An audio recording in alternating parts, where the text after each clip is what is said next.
All right, enough playing around. Afternoon, folks. Welcome to the Astro-Prospecting channel. Okay, this is the next in the budget series of videos I've been doing.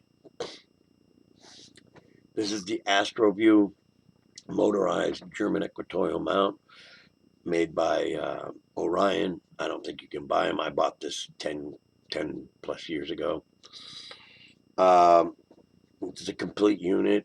It's much more robust. It only has a 12-pound capacity, but I've actually put a 17-pound scope on it. Actually, it's a little over, but 17-pound scope, and it actually tracked pretty decent.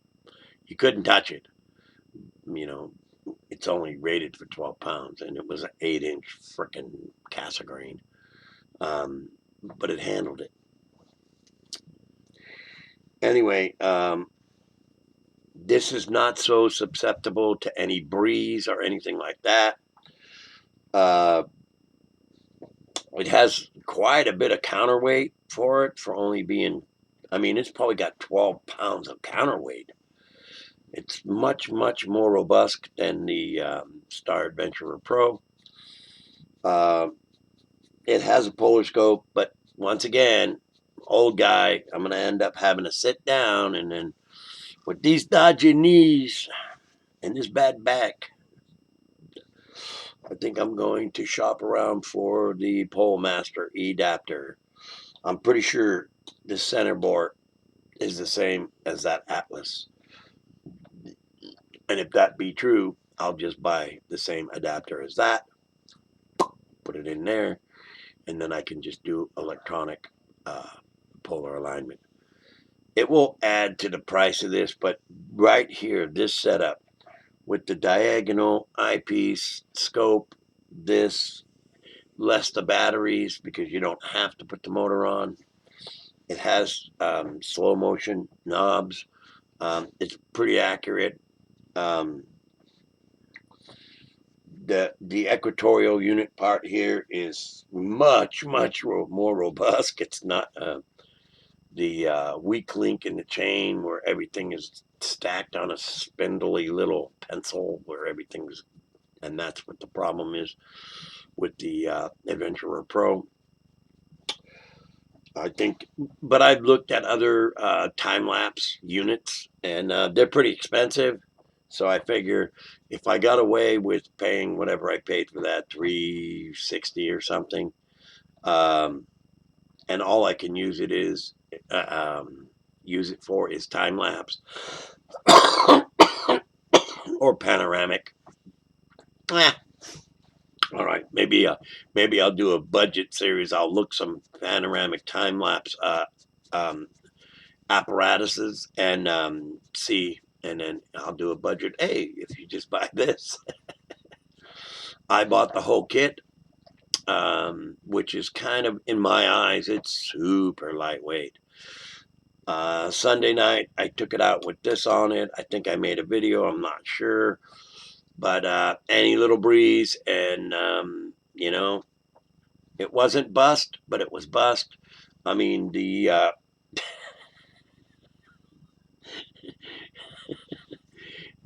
red dot finder, it you know, gave up the ghost.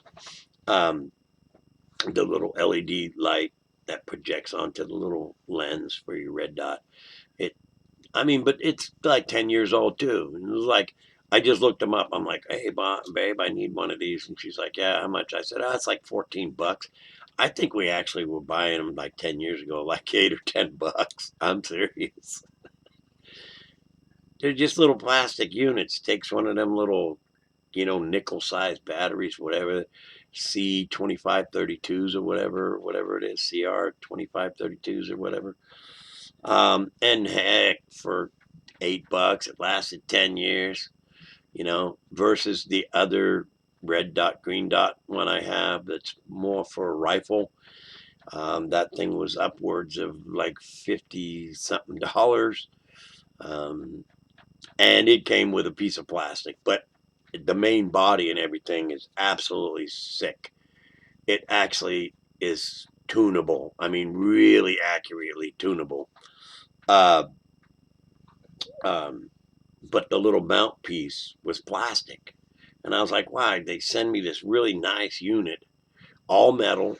The only plastic on it is like a little rubber cover for the lens. Um, and every everything is metal, everything. And then with a little plastic stand that's all kind of deformed. So you really gotta mess with the tuning to align it. I threw it away. Well, I didn't throw it away. I still got it. I was going to try to mount one of my lasers on it, but it's too narrow. But anyway, I replaced it with a solid block metal one from SV Bony, which is much better. It adds a little weight, but when I put anything on this Atlas, I don't care about the weight until it comes to that 10-inch astrograph I have. Then I'm like, really? Oh man, I got to use something smaller. I start weighing stuff. Okay, this will put me at 30 pounds or 29 3/4 pounds or whatever, because 30 is, I mean, it's rated for 40 pounds payload. And I was told by the Orion people that it's actually underrated and, 45, but we wouldn't go much over 30. And then he's like, oh, hey, dude, you just bought that 10-inch. Oh, yeah, it's no problem. Put that on there. And I was like, because, I was like on the frequent flyer thing there at that Orion outlet that's no longer there. Real intelligent young guys. They really knew the business. I really liked shopping there. I was on the frequent flyer. I could call them and ask them questions, and they always had a proper answer. And the thing was with those couple of young guys that were there, if they didn't know, they would say, "Hey, let us look this up. Let us check this out, and I will give you a call back." And most of the time, they would call me back the same day and say, "Nope, hey, William, don't do that. Mr. Vincent, don't do that. It's not good." Or, "Oh yeah, not a problem. You could put two of them on there," or whatever it may have been. You know, and they had a list of everything I bought because I bought it straight from them. Pretty much everything that we have bought. Like this, we bought this as at a sporting goods shop. But everything like this is from an outlet. The Atlas. We went and personally money out of pocket. What do you want? Let me go outside. All right, I gotta quit here.